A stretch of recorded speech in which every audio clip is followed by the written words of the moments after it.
art fan! Ako nga pala si Kuya Hens and welcome to ArtTayo. On today's video, I'm going to teach you how I made this cute little monkey and mamaya may kikwento ako regarding sa alamat ng unggoy at ng pagong. Kaya kung bago ka pa lang sa channel na to, please don't forget to hit the like, subscribe, hit the notification bell para maging updated ka sa mga susunod pa nating mga videos. So ano pa hinahintay natin? Tara! ArtTayo! Sina Pagong at Matsing ay matalik na magkaibigan. Mabait at matulungin si Pagong, subalit si Matsing ay tuso at palabiro. Isang araw sa kanilang paglilibot sa kagubatan, nakakita si Pagong ng isang puno ng saging. Matsing, Matsing, tingnan mo ang puno ng saging na ito. Maganda ang pagkakatubo. Gusto ko itong itanim sa aking bakuran para pag nagkabunga ay makakain natin ito. Gusto ko rin ang saging na yan, Pagong. Ibigay mo na lang sa akin. Pasensya ka na. Gusto ko rin kasi nito.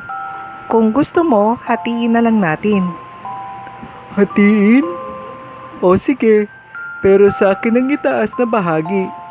Yung parte na may dahon, ha? Ha? Sa akin ang ibabang bahagi? Oo, wala akong panahon para magpatubo ng dahon. Umuwing malungkot si Pagong dala ang kalahating bahagi ng saging na may ugat. Samantalang si Matsing ay masayang umuwi dala ang madahon na bahagi ng puno. Inalagaan ni Pagong ang kanyang halaman. Araw-araw dinidiligan niya ito at nilalagyan ng pataba ang lupa. Ganoon din ang ginagawa ni Matsing.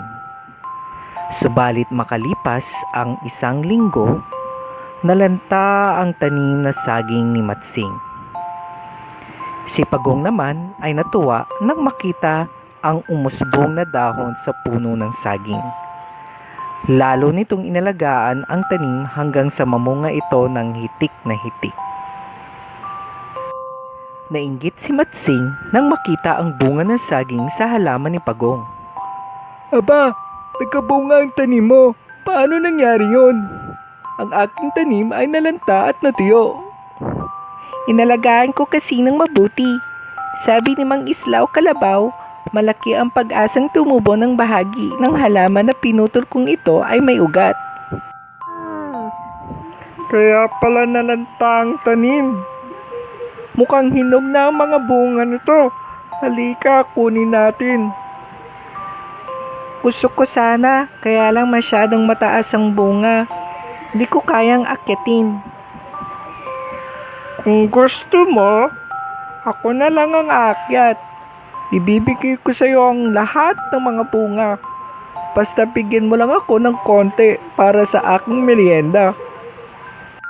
Pumayag si Pagong sa alok ni Matsing. Subalit nang makarating si Matsing sa taas ng puno, kinain niya lahat ng bunga ng puno. Wala itong itinira para kay Pagong.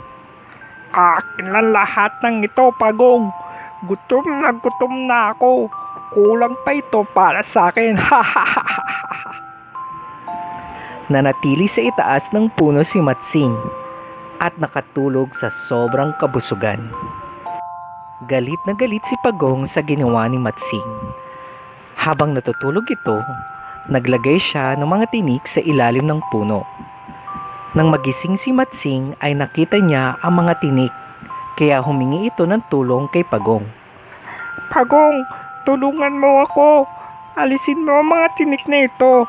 Malapit nang dumilim at mukhang uulan ng malakas. Ayoko, apakasalbahe mo. Lagi mo na lang akong iniisahan. Aalis muna ako, mukhang malakas ang ulan. Sa bahay ni Aling Muning muna ako habang umuulan. Makalipas ang ilang sandali, nagsimulang bumuhos ang malakas na ulan. Walang nagawa si Matsing kundi bumaba sa puno ng saging. Aray! Aray! Natutusok ako sa mga tinik! Aray! Manda ka! Bukas, Pagong! Gaganti ako sa ginawa mo sa akin! Kinabukasan, Kahit mahapdi pa rin ang sugat ni Matsing, ay hinanap niya si Pagong. Umanda ka, Pagong. Gaganti ako sa ginawa mo sa akin. Kinabukasan, kahit mahapdi pa rin ang sugat ni Matsing, ay hinanap niya si Pagong. Nakita niya itong naglalakad sa may kakahuyan. Hoy, Pagong! Humanda ka ngayon. Anong gagawin mo sa akin? Tatattarin kita ng pinong-pino. Nag-isip ng paraan si Pagong para maisahan ang tusong Matsing. Oo, sige.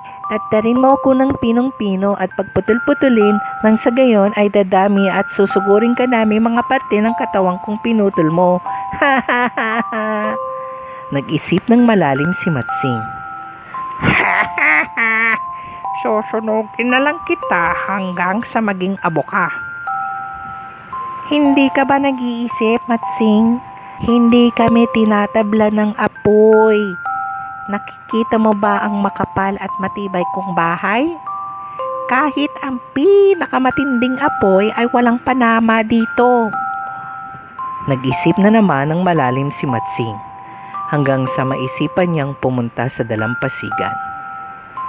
Tingnan natin kung saan ang tapang mo. Itatapon kita dito sa dalampasigan hanggang sa malunod ka. Ha ha ha ha ha. Lihim na natuwa si Pagong. Nagpanggap itong takot sa dalampasigan. Naku, huwag mo kong itapon sa dalampasigan. Takot ako sa tubig at hindi ako marunong lumangoy. Parang awa mo na. Tuwang-tuwa si Matsing sa pag-aakalang magagantihan niya si Pagong. Todo lakas niya itong itinapon sa dalampasigan. Nagulat ito nang makita na marunong lumangoy si Pagong. Ang bilis-bilis ng pagkilos ni Pagong sa tubig.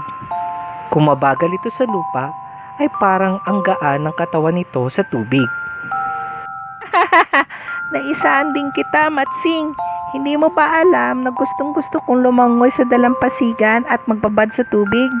Salamat, kaibigan! Malungkot na umuwi si Matsing.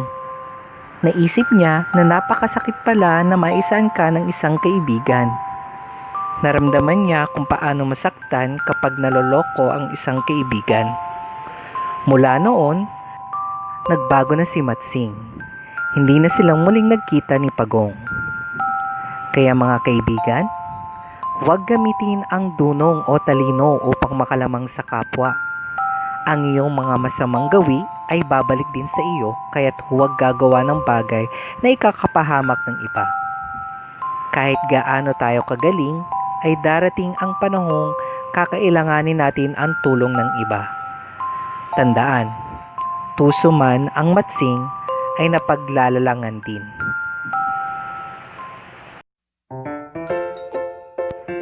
Ang mga kailangan natin ay colored art paper, ruler, scissors, glue, marker, pencil, stick, at 5 centavo coin.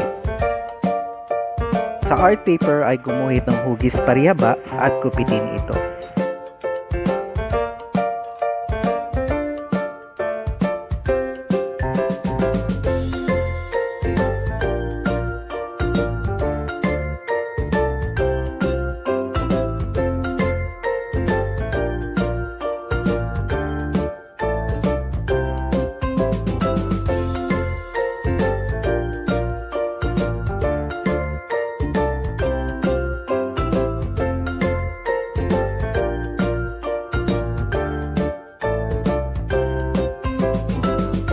Sa isa pang art paper ay gumuhit ng hugis bilog at gupitin ito.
ating finished product. See you again next time for another art video. Tara, art tayo!